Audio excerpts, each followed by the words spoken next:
fuck is up, everybody? Welcome back to DFW Metal Mayhem, the most brutal podcast in the Metroplex, and we are continuing on. I really need to come up with better ways to start saying shit. I've been doing this for almost 2 years, and it doesn't fucking come to mind. You're natural. Sounds good. Next month will actually be the 2-year anniversary of this, actually, and I didn't even plan to do anything with it. You know what? I have some open dates in February. I'll figure something out. Anyway. Y'all know I like doing these one-on-ones ever since, I've been doing them all the time. And now, I'm bringing Mr. Brandon Luna back of Electric Avengers. What's up, everybody? But how's it going, Billy? It's great, man. It's good to see you. But it's just him alone, because as I said, one-on-one. Third time on the podcast. Damn. Holy shit, dude. Is it third? Yeah, man. I had EV on twice, remember? Actually, it was fourth. Freedom Club, too. Oh, technically, yeah. If you want to, do the Pokemon evolution thing. But yeah, no, so yeah, you guys are the first band on the podcast. And then I brought y'all back to promote Homicidal Relapse.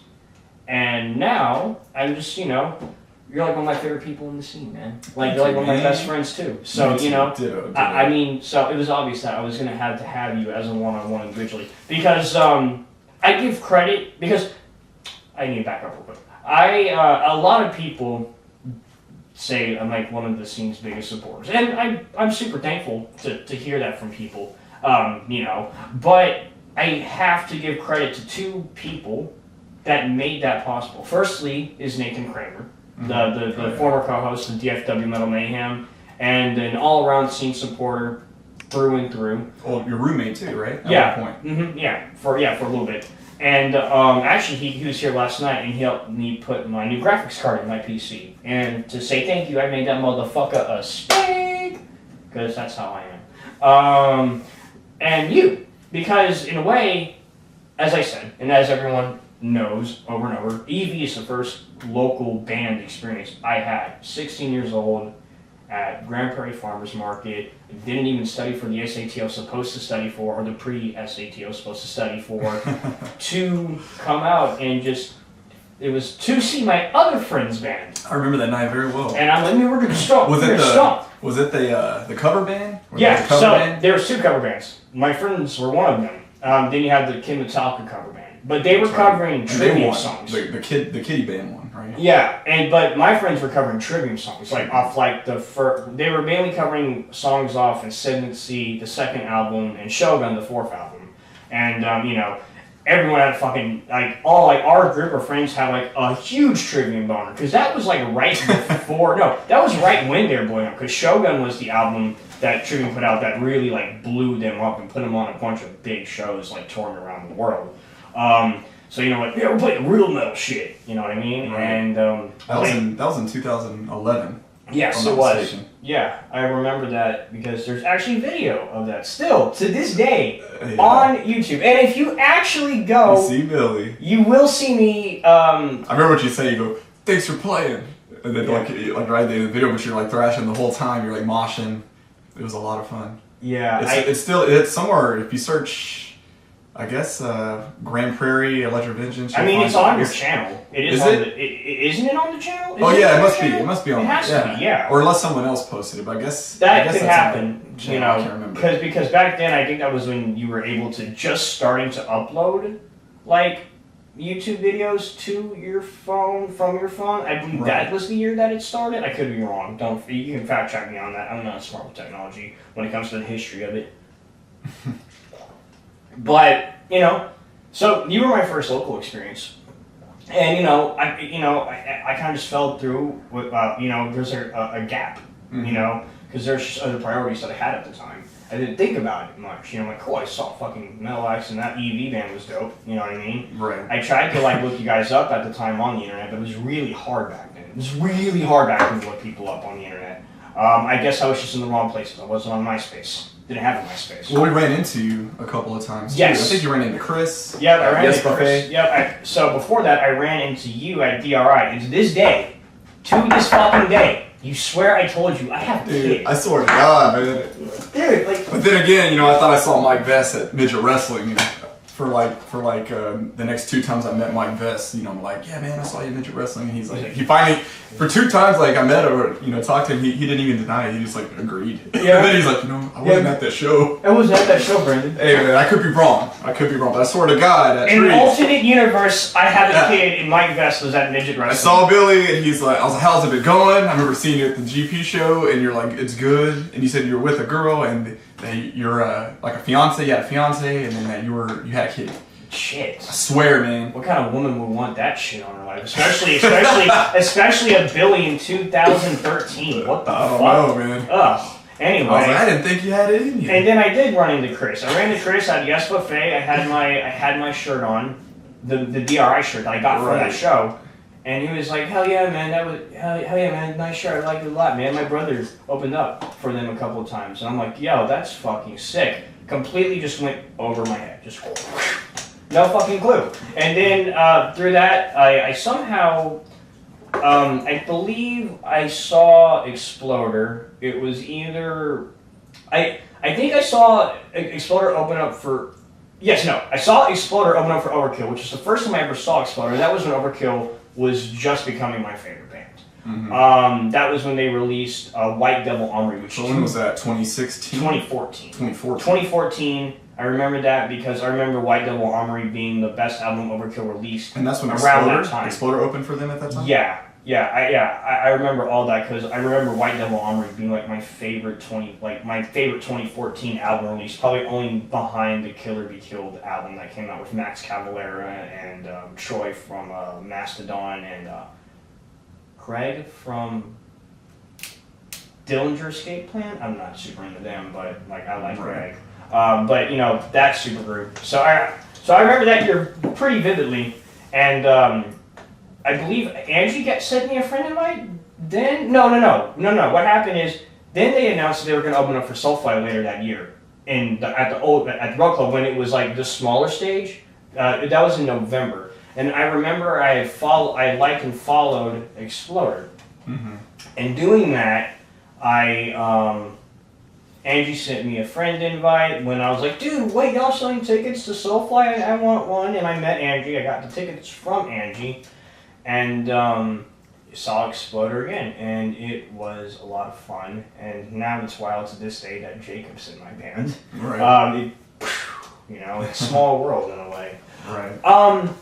You know, so kind of just what I'm getting at is you have made that possible for me in a way. Because you kind of like sparked my interest in getting everything back. Because it was soon after that, you know, I started hearing about all these shows and all that stuff. And then there was a post. I forgot who fucking posted, but it was that post where it's like Phil Ensemble, I think, in like the middle of it, and like all these local bands in the scene like around it. It's like, your favorite band was local at one point. Name a local band that everyone should listen to. I'm like, dude, you know what? There was this band I saw years ago called Electric Vengeance, and then you replied, oh, I know you.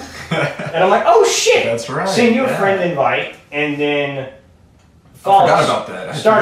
I started following Electric Vengeance on Facebook right after, and then I remember you posted, I believe, graffiti plea to the page, like the link to it.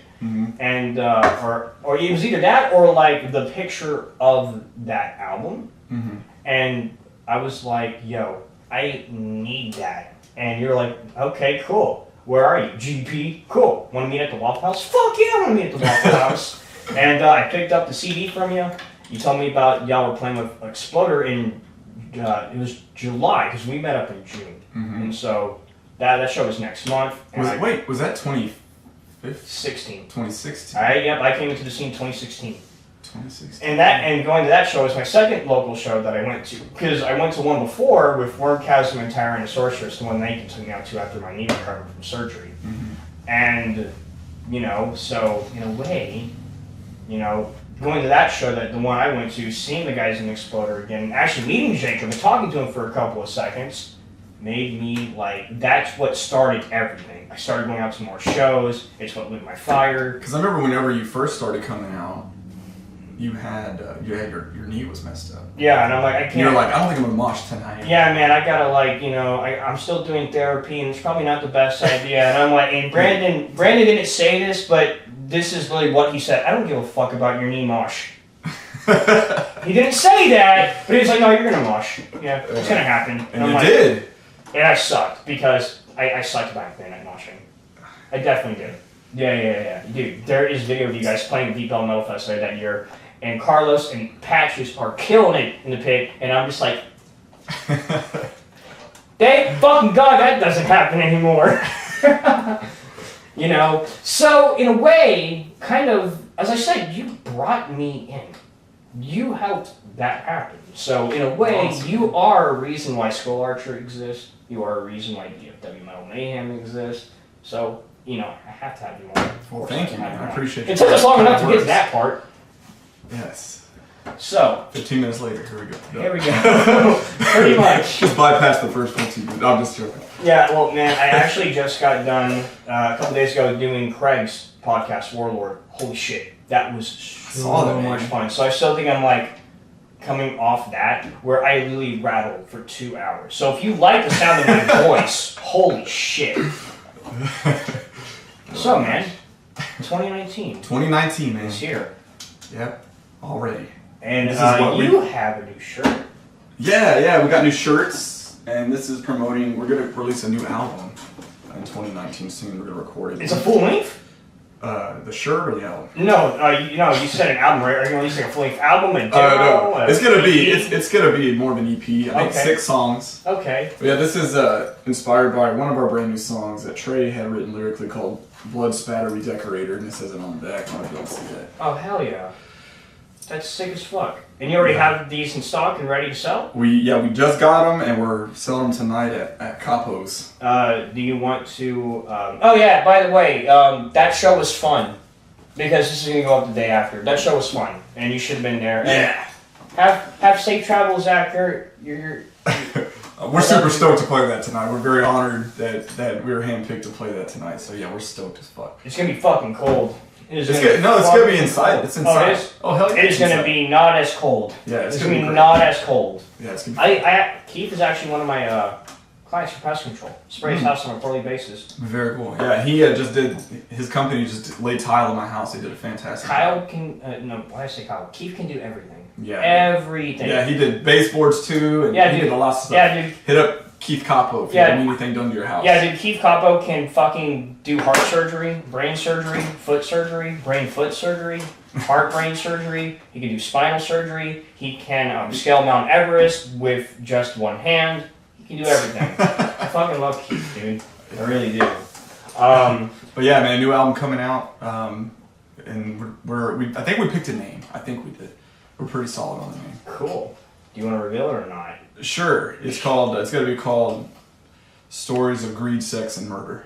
Ooh, okay. Yeah, and that's actually a quote from Roger Rabbit, the movie. Oh my god. So like it just kind of clicked. We were throwing around a bunch of names, and I jokingly said that, and then Trey was like, "That's it, let's do it." And Paul was cool with it too. In a way, like the thing I like about you guys, and I think I've said this before, you are all equally involved in the writing process. Like you all have brought major contributions to songs and the albums that they're in, and like everyone puts in the equal amount of work, and you don't see that in all bands in the scene. Mm-hmm. And I mean, it really shows. It shows your chemistry. And B, it shows your intuition to write, which are two very powerful assets I believe a local band needs, and you guys definitely have that. Well, thanks. Yeah, we really take pride in that, and we do. We all put in our contributions and ideas, and we're all receptive to that. And yeah, man, I'm really excited. It's this album we're gonna come out with. It's an EP, like I said. It's more punk rock, but we have like Angel of Dirt's gonna be on there, and Blood Spatter Redecorator, which are more thrash and on the metal side. But we have Horizontal Refreshment, which I wrote about 6 months ago. We haven't really played it much, but that's ready to go. And then we're debuting a brand new song actually tonight called Combo Breaker. Combo Breaker. Yes. Best fighting game of the night. It's about a clay fighter. I'm the only. Oh shit! I'm just kidding. Fuck. Clay fighter. I'm the only person. I'm glad you got that reference, man. I'm the only person I know who thinks that Killer Instinct was the best fighting game in the 90s. Everyone says Mortal Kombat. Well, no, I mean, I like Mortal Kombat a lot. I like them both. It's second place to me. But to me, I think Mortal Kombat 2, man, that's fucking 3 was fun too. I love Part 3, and I still play it all the time. And I have a regular Nintendo, Super Nintendo combo pack. I can't wait for Part 3's dope, but man, Part 2. Dude, I can't wait personally for the new one. Like was it Mortal Kombat 11? I was a big fan of 10. I really like 10. You know, I haven't played any of the recent ones. It's still kept a tradition. Like the button inputs and everything are just about the same. It's just there's now just it's just more modernized graphics. Right. But the lore is really good. Like they're actually telling the story and everything. We all know the story, but like now we're actually finding out like what happens after the initial downfall of Shao Kahn. That's what Mortal Kombat 10 covers. And then Mortal Kombat 11 is going to cover what after 10 covered, which I'm not going to spoil anything for 10 for you, but I mean it's a great fucking story. Nice. And they're doing their best with it. I mean, I don't really game so much anymore. I just still play my Super Nintendo. I feel like I've been slowly getting back to it just because fuck, I have it. It's in my room. I really just need to bust it out. So I got the new Spider-Man game on PS4, which cool.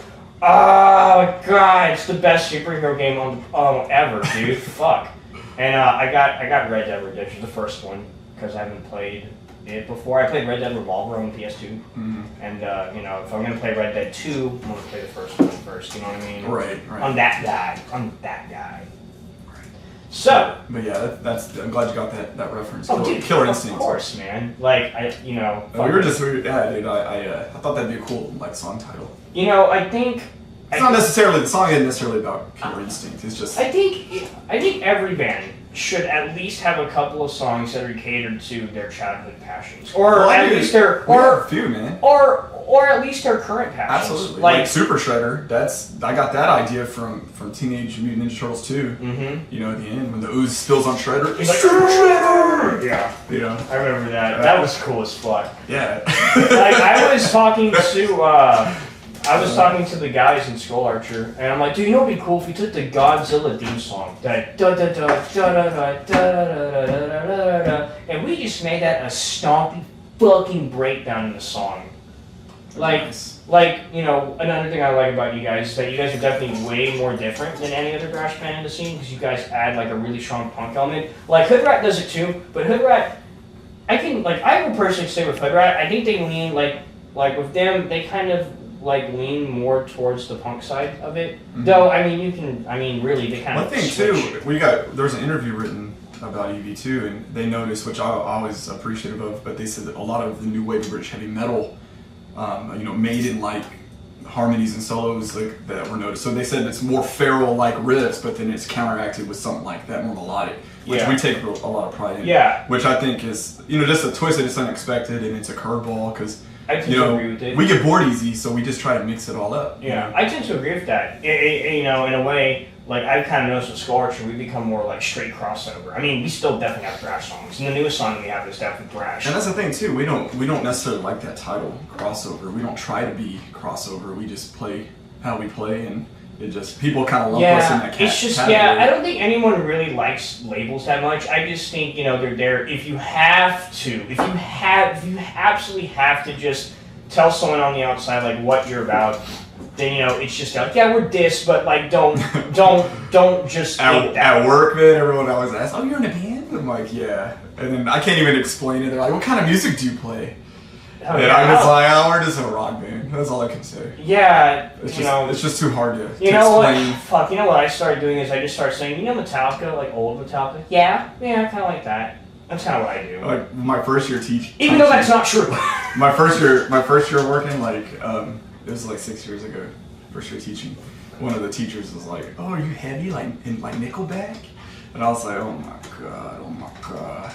Okay. Burger. The episode's over, everyone. It was great. Have a nice time, joke.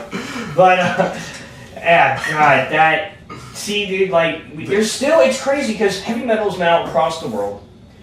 it's you know, when it comes to black metal, it's the #1 export in fucking Norway. The #1 export. That's insane. Like everyone knows about it. Like around the world, everyone knows metal. Okay, like super heavy shit. Like, but thing is like it's still downcasted in mainstream media. Like vilified in mainstream media. And well, I feel like it's more mainstream nowadays though than I mean, just remember when like in the '90s, late '90s, Trey was so into Cannibal Corpse, so into it, and that was before it's so socially acceptable and before Hot Topic and all that shit. People thought like people were scared of my brother. They were just his drawings and all this shit.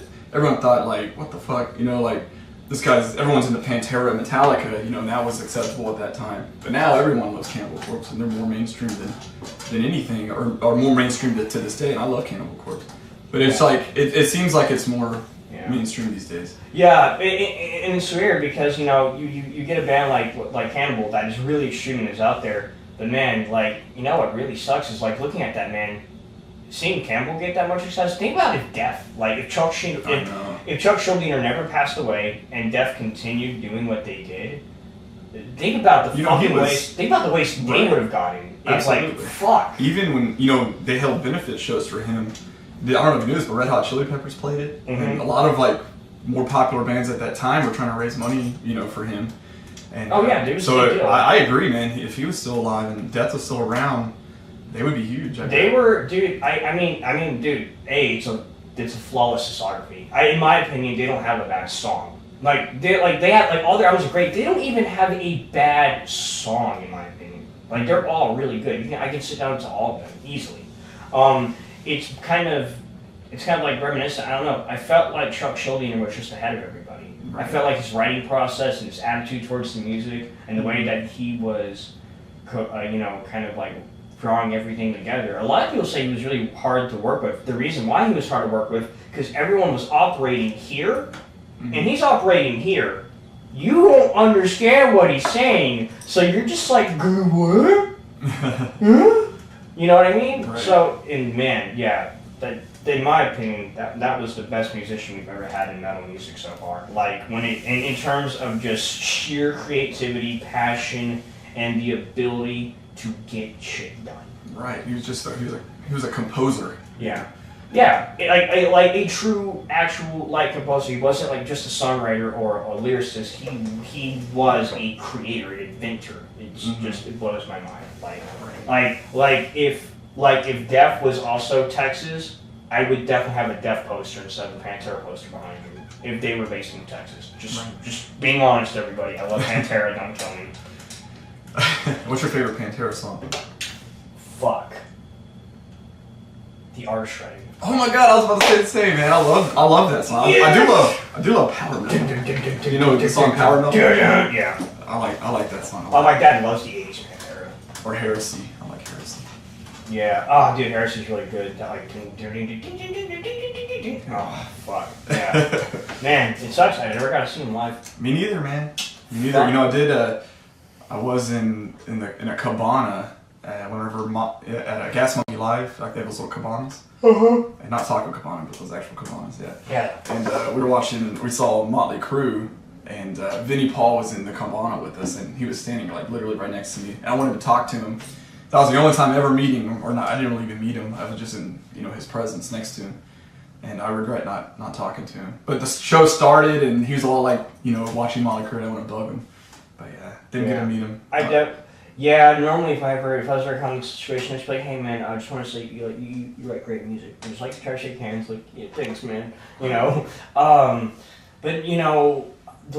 kind of wanted to dribble quite a ways back because in trying to go back to 2019 stuff. So, and this is something I want to hit you up on because you've been involved with the scene for 10 years, if not. We've been in a band with EV with 10 years. Yeah, but since 2004. Yeah, so you've seen like all the roughs, and 2018 was really chaotic. It was a chaotic year for the scene, to say the least. Closing of the Rail Club, the Reno's fallout. I believe 3030 shut down. A lot of venues in Denton started shutting down. There was a lot of band breakups. There was unfortunate deaths in the scene. and it was really rocky, but it had a lot of really solid CD releases at the same time. A lot of really good quality music came out. I kind of wanted to get your take on all of that. Like, and have you seen something like this before besides in 2018? Was there like a other like really chaotic year? Yeah, it seems like a really hard hit. I remember in like 05, 06, I guess it was around that time, 04, 05, 06, like Deep Ellum was pretty dead. Their Trees was closed, and I remember going out there on a Friday, Saturday night, and it just no one's there, just nobody's there. And they had like just a few clubs. I remember Curtain Club was open, and then Galaxy Club was around at that time. Yep. And then what's the place called? Gypsy Tea Room was around. Mm-hmm. The Door in Dallas. But I just remember, and then sometimes I think back about that, like how it used to be, and now you go out there and it's just like, can't even find a parking spot. Yeah. It's Deep Ellum has a parking problem. That's for sure. Yeah. There's I know you got to get out there pretty early. Mm-hmm. Especially for Deep Ellum Metal Fest this year. Oh my God, you better get out early. Yeah, I remember one time you came out and you're like, I can't find a parking spot. Didn't you like go home or something like that? That was when I was trying to go see Mammoth Grinder. That was at Club Dada. Club Dada. Yeah, and I was trying to find a parking spot, but I didn't know Tyler the Creator was at Bomb Factory, and he sold it out. Really? Sold it out. Tyler the Creator. Yep, and I could not find a spot, so I just went home. I got you. I was so pissed. I wanted to see that Mammoth sucks. Grinder. I hate when that happens. Yeah, like I was so mad. I was so mad because I heard they fucking crushed. Oh wow. But to answer your question too, I think those setbacks, like you were just talking about, I think they bring the scene closer together, and those setbacks are tough. But I feel like the Dallas metal scene and just the scene in general in this area is very strong and stronger than it's ever been. Dude, I mean, 2019 is already showing a lot of promise. A lot of people, a lot of bands are wanting to release releases like Demon Seed's working on something, The Croesus is working on something. A lot of awesome new music. You guys are working on something. We plan on releasing our debut full length this year. Right. We plan on definitely working on it. So we have a lot of people getting ready to release solid material. And I mean, the shows are becoming ridiculous. We're playing with fucking Incinerator in August. That's right. Fuck! You don't know how long. Are we on the show too? No. Yeah. You don't know how long I have been waiting, to see Incinerator again, because last time I saw them was with Lich King back at Whitson. That show was the fucking shit. I think I was at that show. Oh God, I almost got into a fight, remember? That was wild. I don't remember. And Angie beat the shit out of him right after. Well, Angie, fuck. Hell yeah. But thank you, Mike, for saving me. We played with Incinerator. God, we go way back with those guys. They're cool. I haven't seen them though. Yeah. Like in years. Since that show. Right. We played with them. We remember playing with them in Denton a few times, and this was like 10 years ago. Yeah. And Are they still 3-piece? 4. 4-piece. Mm-hmm. But Chris was on the podcast a while ago, and they also plan on releasing something this year apparently. And fuck, I'm excited as shit for it, and so I can't wait because it's us, y'all, Beer Break, Exploder, Incinerator. Oh yeah, dude. Did you remember Destroy? Do you remember when is that? August? God damn. Yeah, dude. It's like it was booked 9 months from now. I don't care. I'll book a show a year in advance. No, that's fine. No, I just for some reason I thought it was. Do you remember at Diamond Gyms when there was that really insane, brutal death metal lineup? It was like Demon Seed, Interment, Gruesome Fate, Stynax, Crop Dust, like a bunch of straight killer bands. This is like the thrash metal version of that lineup. Right. It's just arguably the hardest hitting thrash bands you have in the scene, all under one roof. I mean, yeah, it's gonna be fun. Dude, I'm so excited. Hell yeah, man. And then, dude, like last night, Combat played with at Andy's bar. I wanted to go to that. Fuck, dude. Too tired. I couldn't make it. God, just think about that little tiny venue. Is that the one that's on the square? Yeah, dude. Okay, little tiny, dude. Fucking, I hate God, just slamming that shit out. Fuck. Slamming it. Slamming that shit. I'm gonna fucking, when I emphasize, I will mispronunciate shit on purpose. on purpose. I get merge witched up. Yeah, I get words mixed. I'm Mike Tyson. 5 for 5. Actually, did you? Actually, it was just on Joe Rogan's podcast. Oh, Mike Tyson? Yeah, and you know, Joe was asking about it. You know, like, yeah, man, you ever like think about it? Like, you know, like you're ever hitting the bag, like his boxing. Oh, like, boxing. Yeah, like, hey, you like think about it? You ever like, you know, hit the bag? Do you ever like just watch old videos? Like, I'm that motherfucker. I am Mike Tyson, the youngest heavyweight champion in boxing history. And Mike Tyson's like, no, man, I put all that behind me, man. No chapter in my life. Like, really? God, dude, think about that. Doesn't he? I know he loves pigeons and birds. Did you hear about that? Yeah. Does he breed them or something? I don't know if he breeds them. I know he has like a huge collection. He owned a fucking tiger at one point. Yeah, I Dude, knew that. That man was on top of the world. He was on an NES game. He was on Mike Tyson's Pawn Shop. He was the last boss in Mike Tyson's Pawn Shop. Absolutely. And I remember that game, playing at my cousin's house. I've never been able to beat late 80s or early 90s. I've never been able to beat Mike Tyson. I have knocked him down like once. Because like that first like minute and a half that you face him in the game, if he hits you once in the first minute and 30 seconds of that match, he knocks you out. Like it's a one-hit knockdown. And so you can just get hit 3 times within like 15 seconds. It's like fighting Shao Kahn in Mortal Kombat 3, you know. Oh. And then he's like, "You suck." You know, he says shit to you too. Honestly, I would take that fight over that Mike Tyson fight any day of the fucking week. He still kind of does taunts these days. The Shao Kahn does when you fight him. Oh, really? In MK9, yeah. Oh, that's cool. Yeah, he still taunts you and everything. It's really cool. And they made him really beefy in that game. Like sometimes your hits just don't even face him. He's just like, I see. You suck. God, I loved that. That was something else. Seeing like them like choreograph, like actual people. It's like I have scoliosis. All right. I need to get no. chairs. I need to have better posture. Yeah, fucking Warlord with their fucking really comfy chairs, their nice round table, and their really cool mics. I want to get that set man, it's up. all about the DIY, man. They are DIY. DIY, yeah, they are. No, yeah, like Jason of Diesel Beast, like that's all his setup, and they built that shit. Awesome. Yeah, it's so cool. By the way, I was jamming their CD yesterday. Oh my god, it's so good. They are really, really, really good. And I'm gonna be honest. At first, I wasn't sold on them. I saw them for my first time ever, I believe, at Tequila's Discotheque.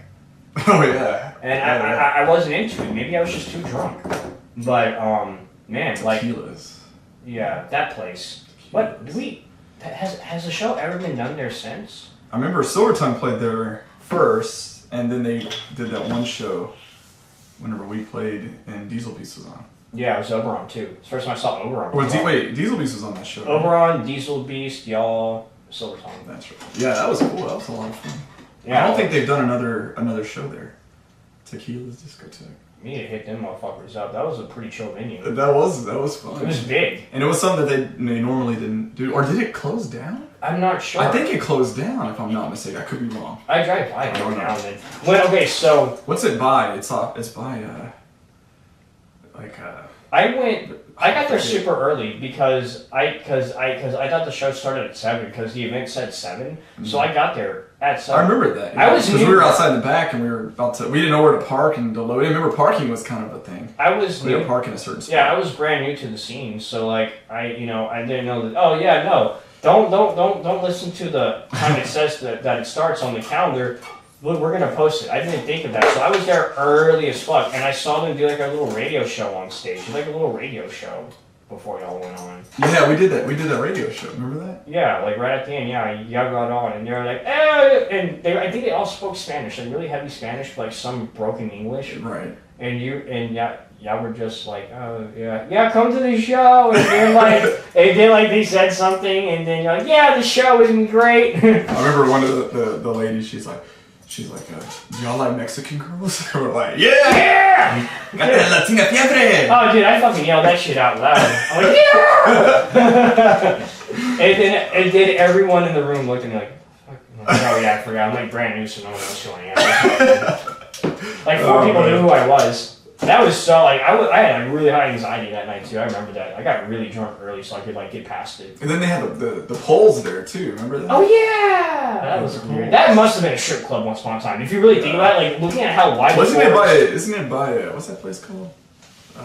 Spearmint Rhino. Yep, that's the gentleman's club. They never. I think it's across the highway or something. I don't know. No, it's actually right next to it, I believe. Is it? Yeah, and you could tell looking at it. It had at once upon a time it had to be because that stage was really high elevated.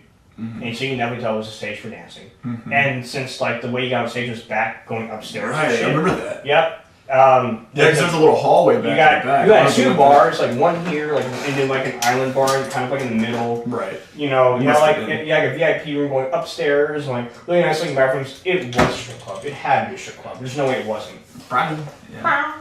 But you know, just like fun. All these, kind of, dribbling back again, going back to 2019 because I'm a tangent motherfucker.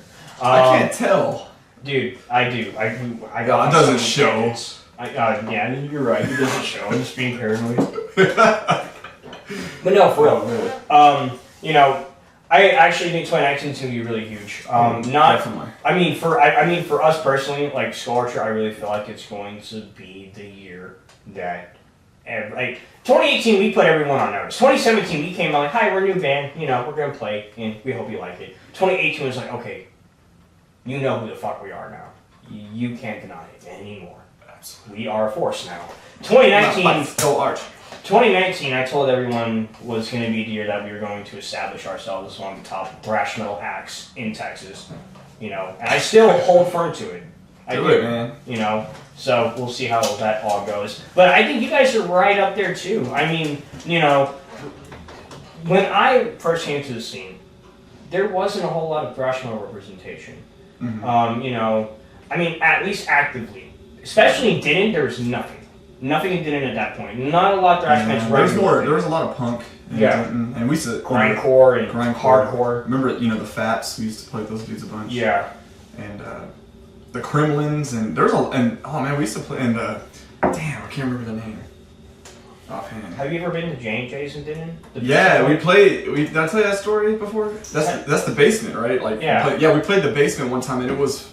I can't remember, man. I'm so bad at this. We're gonna play. Trey always remembers, but he could tell you. But we played the basement one time, and it was for some fest, Denton Fest, and the Faps were on that show with us. This was in 2014 or 2013. Maybe it's 2013. We're gonna be playing their April with Combat and Silvertongue Devil. Dude, that's badass. Live configuration. We were playing, and we went after the show. We went upstairs. And some of the workers were really annoyed with us. They were annoyed with the band. They didn't know it was us, but because there was a gnome, they had some type of gnome on top of a refrigerator, and this gnome had been up there for years and years and years and years. But it was so much vibration going on. The gnome fell and broke. Oh no! I know, and they were kind of annoyed by that. We're like, sorry, we didn't mean to. Super glue to the top of the fridge, you fucking cunt.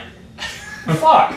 Fuck you and your fucking gnome. They didn't know about this gnome, but fuck them. But hopefully that was years ago, and it's under like new management, and they didn't hear that. Like, Scorch can't play there. Yeah. I'm sorry. Quote by Billy LaFont. Shit. Gets on passion all over Facebook and shit. I know, right? Oh god. It's like a hashtag. Fuck.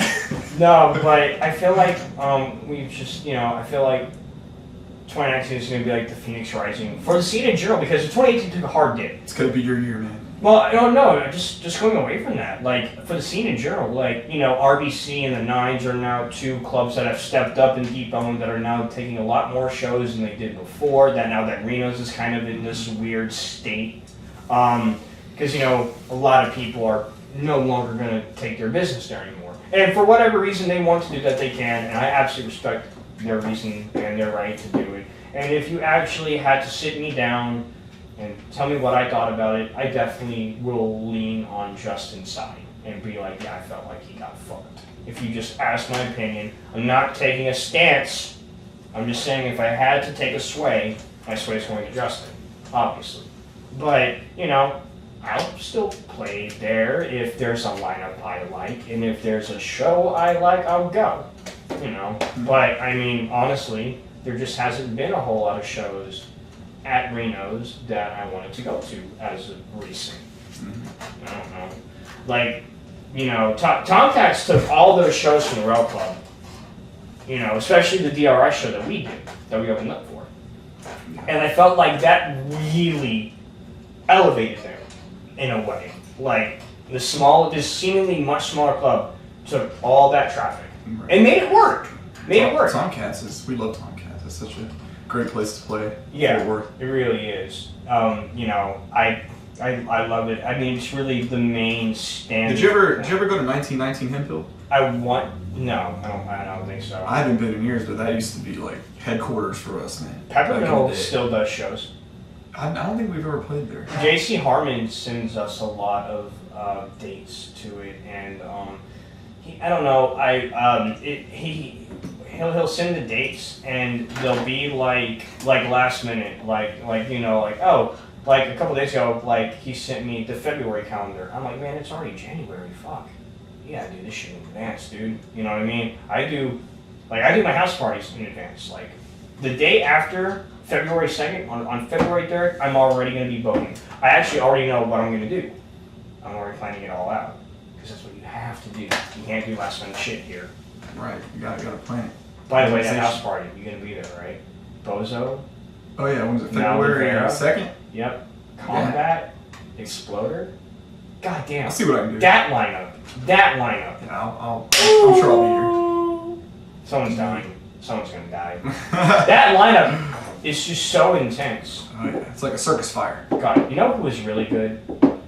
Blot Out at Pitbull's show. Yeah. God, dude. Those guys are awesome, man. Fuck. True. That's like real fucking hardcore skater punk. Right. That's like the bones bare definition of it. Yeah, dude, I really like them a lot. They're real good. Isn't it? Okay, so as someone who's like really into punk music, what is your take on grindcore? Because grindcore has kind of been like it's been around, but not as long as like the other like I guess like spectrum areas of punk. Because it's definitely probably like the most extreme version of. And I always am like, you know, what kind of punk are you talking about? Because I love a lot of the punk, like early Ramones stuff and Stooges even before that, and New York Dolls.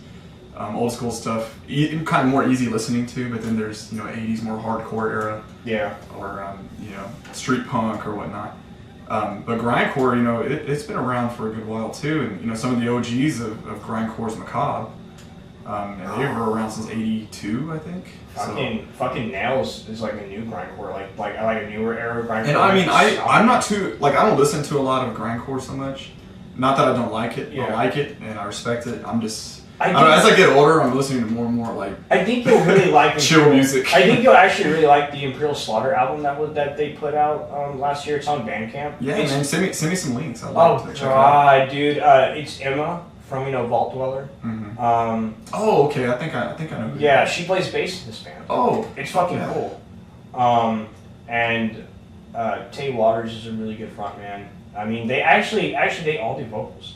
They all do vocals, yeah. I like that. Right, I do That's too. what me, Trey, and Paul pride ourselves on. Yeah, like Trey does gunfighting. All gunfighting. Well, I don't know, Trey constantly is singing. I don't know if you really noticed, but he's behind the drums, but he'll just sing any moment he's near the mic, he'll be singing.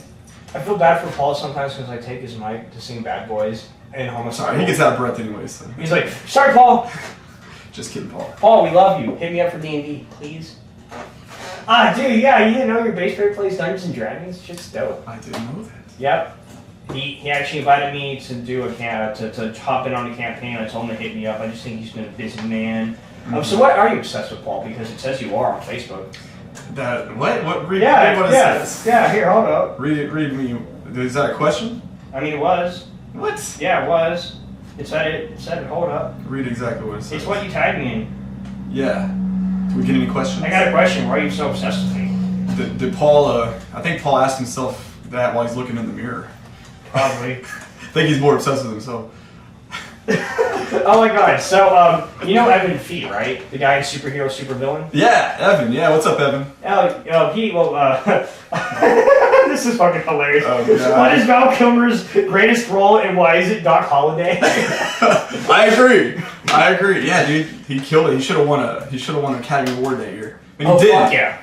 He was great. Oh yeah, definitely. Really good. Super nice guys. I had Superhero Supervillain on the podcast. Oh yeah, dude, they're awesome. Evan's another like really cool cool dude in a band that's also a teacher. Like He is, yeah, he's a teacher too. Yeah, like you, Colby, and him are just like, like brutal ass teachers. Like, what's up, kids? But they're awesome, man. They played it in a bunch, and we played with them at I think it was the Door, like 3 years ago.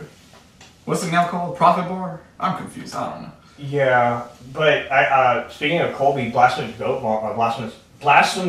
Vomits EP dropped this year a couple days ago.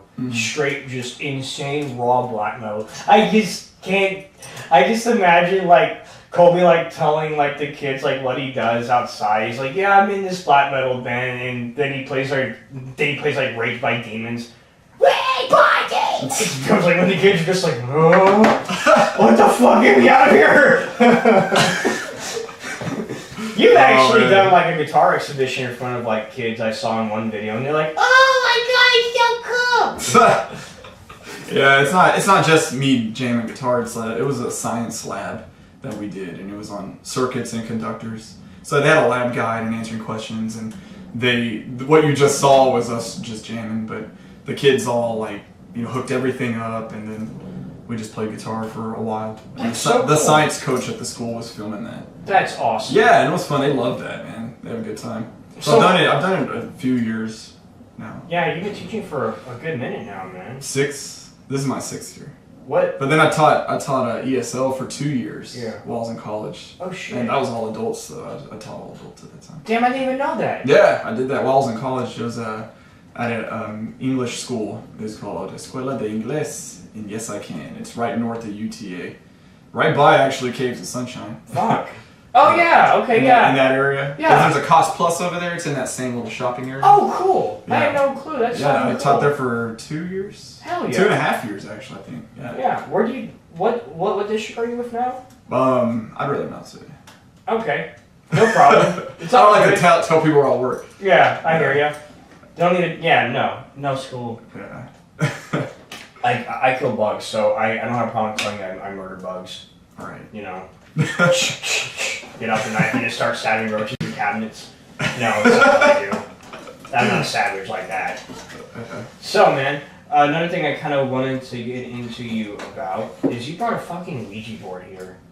Yeah, man. You brought a fucking Ouija board here. Yeah, we did. You want to Pop play? that shit out. All right. What Billy the wants to fuck? play some Ouija. What the fuck are... If something happens... I told Brandon, if we play this and the camera gets tipped over and falls and breaks it, he's gonna buy me a new one. Why does it say goodbye? That's so fucking cryptic. Goodbye. That's so soon. That's so cryptic. Is it just gonna scan over goodbye and then our heads are gonna get severed? Some history about this. I've had this maybe like 6 or 7, no, 7, maybe 8 years. I don't know. But I got it at a thrift store. So it was used, and I was told that that's actually could be a bad vibe if you get a Ouija board that's used because you don't know its history. Yeah. So I don't know. But it's Parker Brothers. It's safe, right? So I guess an interesting thing about this house, if we're gonna be doing this in the house, this house was built in the 50s. This house was built along right after the the whole baby boomer. Can I see the board? They're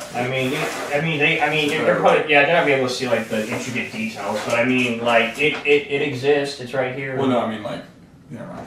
But so this house was built in the 50s, like right at the peak of the baby boomer era. So there was a lot of construction around this. This entire neighborhood was built like around the same year, I think. So who knows what the fuck is happening in this house? Someone probably died. Someone probably got beat the shit out of in here. I don't know. So how do we do this? So we start off here in the middle. What we got to do is you got to make sure your hands are up, and you got to put both hands right on the tip. Okay, so like this. It's like this. Oops. So like this. Yeah. Okay.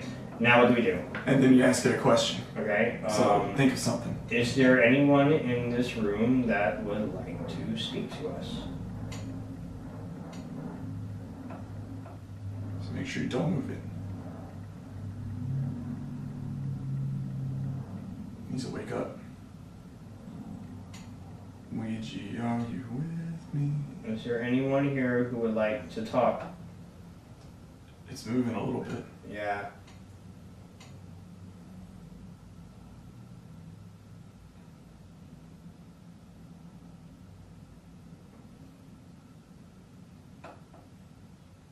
Are you getting annoyed that I'm drinking ranch in this house all the time? Yes! Yes! He just like hard just moves to yes. Okay. So every time Billy holds a show, his house is called the Ranch. Yeah. Yes. Yeah. Someone I forgot who told me that. You told me that, right? Yeah. I think you were like, yeah. This is now officially called the Ranch, and I'm like, okay. The thing I love about you is that you are probably just as much as an extrovert, if not way more extroverted than I am as a person. What? Yes. That is so not true. Dude, bullshit. I went to your little housewarming party. I didn't know half the fucking people there. I knew like one half of the people there. Didn't even know who the fuck these guys were. And I'm like, dude, Brandon knows everybody. I just think this guy just knows everyone. Like all these like. I'm not that extroverted though. I think I'm more introverted. What the fuck bullshit? How? Explain yourself. I'm shy. I can't. No. I gotta leave now, Billy. Fuck. My anxiety has gone through the roof. No, I think I'm more introverted. I think I'm an ambivert. It's like a mix between both. I like going out and having fun. Amber alert. Sorry, I'm late. No, but I don't know. I like to do things on my own and recharge my batteries and just I feel you, chill. dude. You know what I mean? I feel Sometimes it's too much like social stimulation. I just gotta just chill and do my own thing. Yeah, I feel you. Pretty quiet. Like at work, I'm pretty quiet. Okay, that makes sense. You gotta save. Because people, and I am pretty shy to be honest. Like, you also have to shave. people are always like, can't believe, like, you're the day, how you shy? Yeah. I'm like, but it's different. You know what I mean? Because you're around everyone. Like Curly of the Three Stooges. Yeah. Curly of the Three Stooges. He was super shy. One thing I really want to get into with is that you are a major history buff. And Definitely. especially a major history buff around the old Western times of the United States. Mm-hmm. It seems like that's like probably your favorite era of study. Yeah, like Victorian era. I enjoy that era and the history of it. Yeah, because The fashion, yeah, it's just, I'm an antique collector. Yeah, My I house, noticed that in your my house. It's full of antiques. Yeah, you have like an old. Is that an old? Is that old revolver? You have like real old. The what? Is that because you have like an old school revolver, don't you? Oh, the revolver. That's actually a replica. Okay. It was say Branch packing heat, It y'all. was a replica of Wild Bill Hickok's revolver. Oh shit, Yeah. that was a motherfucker, The wasn't it? deadliest pistolier. Yeah, that dude was a motherfucker back then, wasn't he? Yeah. It's pretty cool. One person who I always felt like got the cold shoulder in history was Jesse James's brother. Oh, Frank James? Yeah, dude, because he was like a motherfucker with a Winchester. A motherfucker. Like didn't he clock someone like 250 yards away, like on horseback? I'm not sure. Like while while they were on a train, like he was on a horse riding alongside 250 yards away and just. It's possible. Fuck. Well, one that isn't talked about so much, which should be, is John Wesley Hardin. Oh yeah. He was in prison for a long time, but he killed like tons of people, lots and lots of people, and went to prison. Then he became a lawyer, and then he was just shot by somebody who was angry with him while gambling. I believe he was shot in the back of the head. It was so back then. It was so much easier in a way to kind of do what you wanted, and if you really wanted to get rid of somebody, you could definitely. It could be justified in certain ways. Shoot him in the head like and self-defense, and put him down and easier. Throw the body down the river. Who fucking cares? Right. Like for real. Like it's crazy, man. People would just people would just take people out in the outskirts and just hang them off trees and shit. They're pissed off, oh, you stole a horse. Well, and they looked at your hand off and shit. A lot of cultures, they looked at death kind of almost humorously at times. Like there's an ad in Tombstone, Arizona, and I have it on a T-shirt, and it says, "Why walk around half dead when we can bury you for only $22?" Jesus. Yeah, I mean, little things like that, yeah. And then they would display them in windows. You know what was really wild back then? Those people that were selling those tonics. Right. You know what I'm talking about? Oh, yeah, that was always popular. You wanna?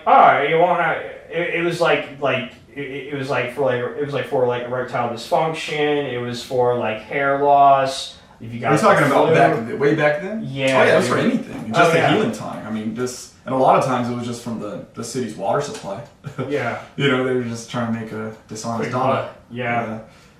But but then that goes into the whole placebo effect thing, does it not? If you really want to, if you really want to like go into the rabbit hole. But then again, I mean, if you actually have an actual serious ailment, the placebo ain't gonna do a goddamn thing. Well, I like A Million Ways to Die in the West. Have you seen that movie? I have not seen it. It's really funny, but it's very Seth MacFarlane? Yeah. Okay. But it's he's really into Old West history, so throughout the movie it's just a lot of random facts. And hell yeah. It's really neat and funny too. That's so dude. Like I don't like. I'm a big history buff myself, though. My preferred history, like Age of Discovery, is like anything pre-gunpowder. Anything pre-gunpowder. I'm a big fan of like ancient warfare. I've studied super heavily in like Roman history, Viking history. I've actually studied all the slave wars that happened in Rome, where all the slaves uprised. Like especially like when the gladiator Spartacus like rose up against Rome with a bunch of other gladiators that killed their dominus and all that shit. Like I studied like all. Are you familiar with? You're familiar with Caligula? Caligula. He was a Roman emperor. Oh yeah. He was before Nero. Oh well, yeah, okay, yes, I am. And he was just completely psychotic and out of his mind. Dude, Romans were fucked. Well, like, I don't think people his realize. horse was like his chairman. Yeah. And he has a quote which I always thought was kind of cool. It's, "Let them hate me so long as they fear me." Yeah, Romans were really fucked up. Slavery was like people think slavery back in our Southern times was bad. Slavery in fucking Rome was a nightmare if you were a slave. Like. Every fucking day, if you were a slave, especially if you were a woman slave, God knows how many times you got passed around every day. Terrible. Yeah, there was like crazy shit for sport, like the whole gladiator thing. All those gladiators were slaves. Mm-hmm. Like those weren't people who just like volunteered. I mean, there were, and they also did that to prisoners too. But like there were people that were actually captured and like forcibly trained to fuck other people up in gladiator fights, right? For an amusement of a bunch of people. Yeah, the amusement of people, but kind of tying that back into like that concept into like even just say the 1800s, even early 1900s, with public hangings, and I mean it was like a picnic. It was like the town event, and everybody came out, and they literally packed food, and we're out there like pre-gaming in a way for this terrible event, and it's just crazy to me how times have changed. Yeah, and, that's just, I don't know. I mean, it wasn't that long ago. It's definitely a great thing that we got out of that. It's definitely a great thing that we got out of slavery. I mean, and I mean even especially the shit we had here back in the settler times. But I mean, but you still have it. That's what's crazy. There's still like mad human trafficking and shit. Like you can even watch it on TV in some fucking places, dude. Like Zimbabwe and shit, dude. Fucking what the fuck? What the fuck? It's 2019. What the fuck are we doing still? And just seeing everything kind of just like wrap back together. So, and especially, I'm also super into like medieval Japan. Medieval Japan for me was the epitome of rich history and culture. And the samurai is like, it's been like my favorite like medieval warrior of all time. Like I have a fucking katana in my fucking dining room table. If you didn't see Katana when you walked in here, you know what I mean. So I don't know. You need to listen to this Enforcer song. You like Enforcer? Have you heard of Enforcer? I'm a big Enforcer fan. They have a song called off their Diamonds album called Katana. Oh it's shit. fucking dope. I don't know if it's referencing maybe Mortal Kombat. Who knows? But maybe just the culture and the history you're just mentioning. But check it out, dude. That's like an amazing song. Hell yeah, I'm gonna have to. Like, you guys check it out too. Enforcer. Oh, dude, like me and Mike Thrashmetal. Oh my god, me and Mike Thrashmetal. Dude, like it's crazy. They're not. They've been around for 10 plus years. But they're still. I really like them a whole bunch. They were one of the early new wave bands, like new wave of thrash metal bands. Like that was like right with Evil and Holy Grail. And Holy Grail, Municipal Waste. You know we opened for Holy Grail? Yeah, you told me about that. That was so. I met them in so cool. 2009. And they're real nice. And then the singer, his they call him Luna, and his last name is Luna. Oh shit. And I was like, cool. And me and Trey met him. Like it was, we went to that show at House of Blues, Municipal Waste, Exodus, Holy Grail, and Anthrax. I was there. Dude, and we had High on Fire was there too, and it was strange. And High on Fire, yeah. That was strange seeing them there. Yeah. And but anyways, man, Holy Grail went on first, and we were there early and we caught their full set. Oh, yeah, but we got to meet them before, and they were super cool. Everyone was really cool. Can't believe I didn't bump into you at that show. I know, or yeah, I don't know. It was packed, man. It was packed. It was a crazy show. But it was man, they just blew me away. I couldn't believe how badass they were. I think Municipal Waste stole the show, in my opinion, that night because they had a nasty pit, dude. Oh yeah, dude. Holy fuck, they had a nasty. I mean, all of the bands, but yeah, Municipal Waste, man, utterly destroyed. But then a couple of months later, we saw Holy Grail was coming through Dallas, and they played the double wide, and we were like, "Can we get on the show?" And we got on. So that was really cool. And they, hanging out with those guys, like it was cool. Yeah. And then their guitar player, I think his name's Alex, one of the guitar players. That's his name, I can't recall, but he's a yo-yo master. He broke the bass player of that show broke a string, so he's changing out a string, and he's just like doing all these cool yo-yo tricks. Hell yeah! Yeah, I think he works for Duncan or something. He said Duncan Yo-Yo. Hell yeah, that's a great way to kill time. Yeah, but it was cool because the band just started jamming. They were just jamming stuff, the drummer, and then like background music for him, and he's just like doing all types of cool tricks. Fuck yeah. But yeah, like I'm a really big fan of the new wave of thrash. I feel like there's a lot of really strong bands that are really showing out the forefront. In my opinion, Lich King stands at the very top. 4, 5, 6 albums, I believe they have out, like officially out, all on their own. They are not signed, and they have toured the world. That's awesome, man. Like, you want to talk about being the fucking boss of yourself. Right, and that's awesome. That is Tom Martin. Total control of your masters and all that. I mean, that's Tom Martin. That's really cool, man. I mean, and and those guys are businessmen, man, for sure. Mm-hmm. If they're able to do all that, that's mad respect. Oh yeah, for sure. But then there's still other like really good new wave of thrash bands, but none of them are just like doing that on their own. Right. But I mean, then again, none of them really can. Like if like a band like Violator, for example, like a band based in Brazil, they're fucking great. They are fucking great, but man, in Brazil it's hard. It is hard as fuck. So it's hard to get shit. It's hard to move around. Have you ever seen their live shows in Brazil? Oh god, dude! Holy it's shit. Nasty, dude. Brazilians are so passionate about everything. They really are. And when we played with Nervosa, Nervosa? Yeah. I wore my Violator shirt, and they were like, "Oh, cool, Violator!" They're happy to see that we knew. That's Violator the woman-fronted band, right? Yeah. Well, it's a 3-piece, and they're all ladies. Oh yeah, that's right. Yeah. They destroy, man. Oh yeah, they're good. They are good. They're so much fun. I just wish there wasn't that stigma of I wish girlfriend wasn't a genre, but a lot of people are like, yeah, this really good girlfriend band. I'm like, dude, they're thrash. Right. They're thrash. I always say go check out Nervosa, man. Yeah, they're fucking killer. There's a lot of really good thrash bands that come out there. What's her name? Is her name Angela from Arch Enemy? I know she's not in the band anymore, but she used to sing. And I remember when I first heard Arch Enemy, I was like, that is awesome, man. Yeah. I didn't know it was fronted by a lady. Yeah, she killed it. I preferred the first woman vocalist they had over the new one personally. Yeah, that's the one I'm talking about. Angela, I think is her name. Angela's amazing. And the newer one is married to Doyle of the Misfits. Yep. Did you know that? Crazy as shit, isn't it? Yeah, it's wild. But because he's always repping Arch Enemy too. He's always wearing the shirt. I mean, yeah, dude, you better. That's your fucking wife. Ain't gonna get your dick sucked if you don't. Fuck. Just saying.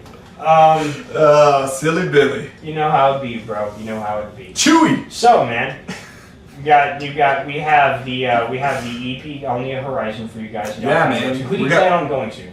Huh? Who do you plan on going to for recording, if anything? We are actually talking it over. We've recorded our other 2 albums with Casey Diorio, and he's worked with he's done all like Bowling for Soup stuff. He doesn't really record metal bands so much, but he's recorded us, and I love the quality of the album, and he works very hard. But we want a really, really in-your-face, loud, thrashy, raw sound.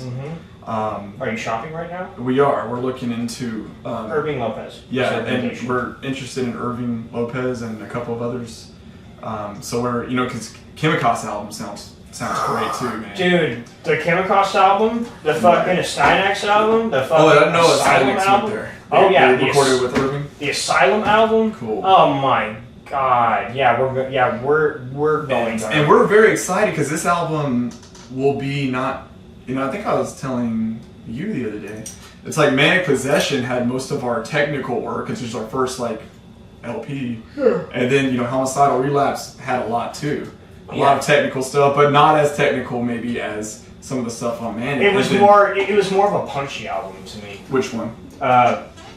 Homicidal Relapse was more of a punchy in your face type of album. Right. Especially with Beating the Death for Exercise. Oh my god. Right. I remember showing you that, and you were like one of the first people to hear it. That's like I showed you just the mix of it. That is my favorite song. Well, that's good, man. I'm glad you like it. So Finally, something beat out Electric Harry. It took it took long enough. Yeah, man, we need to play Electric Harry. No! We haven't played it in forever, man. You played last time you played was at my house party. Yeah, last we time you haven't played at my played house in a long party. time. Yeah, man. And, But this next album is going to be even more. It's just more punky, though it has Angel of Dirt. I know that's been kind of. Oh god. Yeah, dude, that's my. You wrote that for the Pitbulls. We just try. I mean, we always write songs that get people moving, but I made that riff and I was like, oh, dude, I like this riff. We got it. This is a stompy riff. Yeah, you knew the moment you wrote that, you're like, oh my god, Pitbulls are gonna hurt each other. Right. I mean, we always have tried to write moshy songs. I mean, like Meat Grinder too. That breakdown. Yeah, like I'm not gonna lie. Like when we wrote Branded Heretic, I wrote Branded Heretic in mind for moshing. Right. I'm we've always done that. I think every song we write, it's like, what's gonna get like. We tend to not play anything slow. like Combat's the same way. Right. Especially like the Obstructionist, like that ending like beatdown to Obstructionist. Fucking Combat, dude. Combat I don't is, even need to say anything. Yeah, no, like and not only that, they're the coolest, nicest guys. Always enjoy hanging with those guys. They always get me really high. Thank you guys, I appreciate it. I love you all. They are fucking cool dudes. Like they are, man. They're nice guys. Good guys and fun to hang with. They are the kings of Denton, in my opinion. If you had to give a crown to a Denton band, fuck.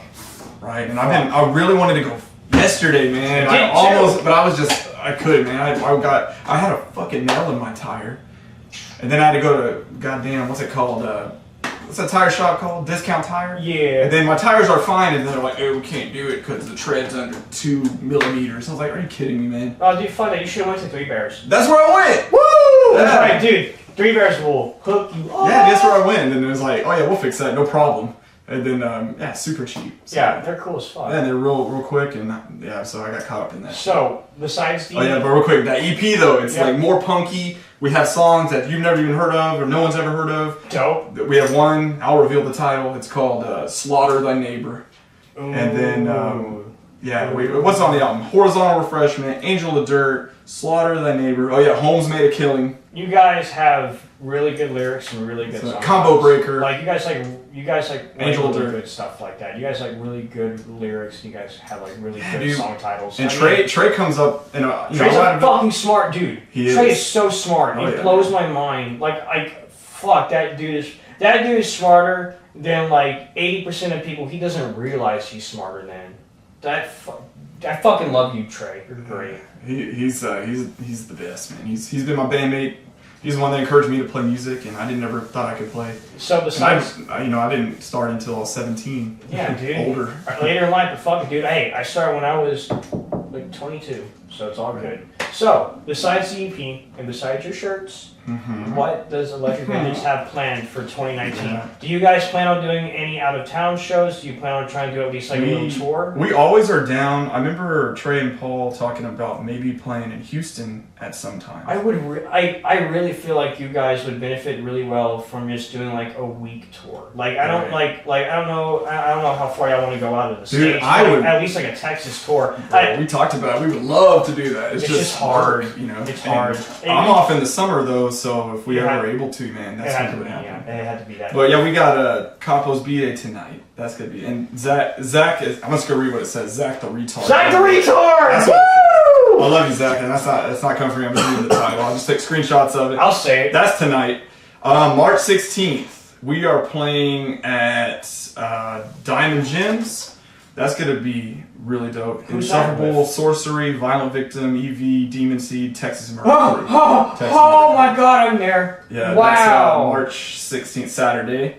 And then we're playing... Are you on the DFW Metal Fest this year? Yes, we are. Good! When is that going to be? March 23rd, 24th. We're on that too. I don't know exactly March when. 22nd, 23rd. But we did talk to Joseph. He's like, hell yeah. So we're cool. on. Hopefully we play the same venue and again. then Skate and Thrash at Guapo Skate Park. Hood Rats on Oh that. yeah, I saw that. Champ is doing Barra that. Brava, EV, and there's a band from LA. It's an all-female punk thrash. I'm reading it.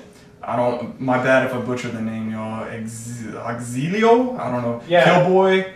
Manozu. Man, I don't know. Ugly punks from Mesa, Arizona. Dude, I'm fucking up the dope. names, man. It's all dope. Flip and the combined effort, Filthy Arsenal. All good. Yeah. So, all good. Yeah. So that's what we have right now. And then of course the one in August with you guys and Exploder and Incinerator. Oh yeah. That's gonna be fun.